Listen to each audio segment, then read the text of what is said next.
میں اپنے پورے پاکستان کے عوام کو یہ پیغام دینا چاہتی ہوں کہ ہمیشہ ہم نے دھوکہ کھایا ہے. اس بار ہم دھوکہ نہیں کھائیں تو ہمارے لیے یہی بہتر ہے.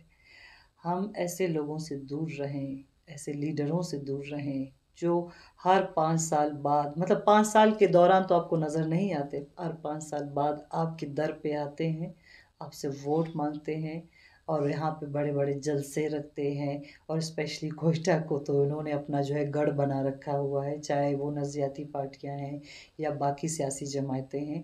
ان سے ذرا احتیاط کریں، ایسے پارٹی میں جائیں، ایسے پارٹی کو ووٹ دیں جو واقعی میں آپ کو کل کو سپورٹ کر سکیں، کل کو آپ کو ٹائم دے. ایسا نہ ہو کہ وہ ناصر کی طرح، جو ہمارا بچہ تھا، میرا بیٹا تھا، میں اس سے ملی تھی، جس کا چہرہ آج تک میں نہیں بھول سکتی، جو ٹینشن لے لے کے ہارٹ اٹیک ہو گیا اس کو. کس وجہ سے؟ بے روزگاری کی وجہ سے.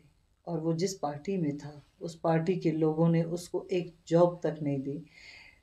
افسوس کی بات ہے کہ ہمارے بلوچ ہوں، چاہے سندھی بھائی ہوں، چاہے پٹھان ہوں، پنجابی ہوں، سرائکی ہوں، افغانی ہوں یا ہزارہ ہوں، ہم سب ایک ہیں. ہم پاکستان میں رہتے ہیں، ہم سب ایک گلدستے کے، پھول کے گلدستے کی طرح ہیں. ہم کسی سے الگ نہیں ہیں.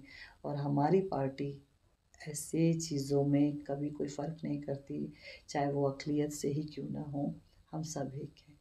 اور میں یہی چاہتی ہوں کہ آپ جس بھی پارٹی کو ووٹ دیں سوچ سمجھ کے دیں. بہت دھوکہ کھایا ہے آپ سب نے، ہم نے بھی. اسی لیے آگے جو ہے نا اچھا سوچ کے اور اچھا سا قدم اٹھائیں، سوچ سمجھ کے. اور